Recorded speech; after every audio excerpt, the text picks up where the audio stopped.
Hi everyone, I'm Jason Barrows with jerryjamestone.com, and today we're going to play with ice cream. You can get vanilla ice cream or you can get chocolate ice cream from the store, but that doesn't mean you have to just have those.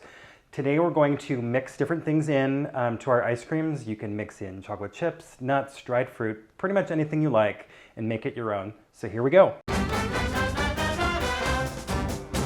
So today I've got some vanilla ice cream, strawberry ice cream, and some strawberry jam. But you could use literally any ingredient you have, whether it's chocolate chips, nuts, whatever you'd like. Just put it in there and have fun with it. So it helps if your ice cream is slightly melted, just so you can kind of mix it all together. Otherwise, you're going to be kind of giving your arms a workout. So I'm going to add in the strawberry ice cream here.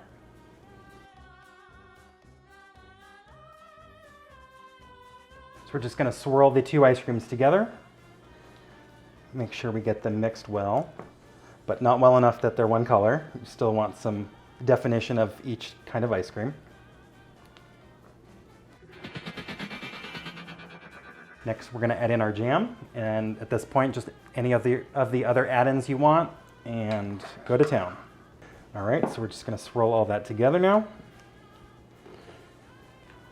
So I'm going to put our finished ice cream into a loaf pan. You can use any plastic container, anything that can go into the freezer.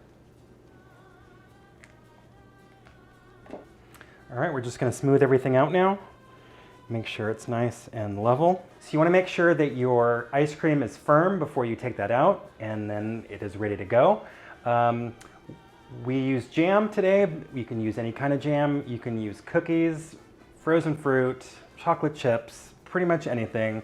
Personalize it, have some fun, and tell us what you'd like to mix it with, and we'd love to hear it. So thanks for joining us, and we'll see you next time.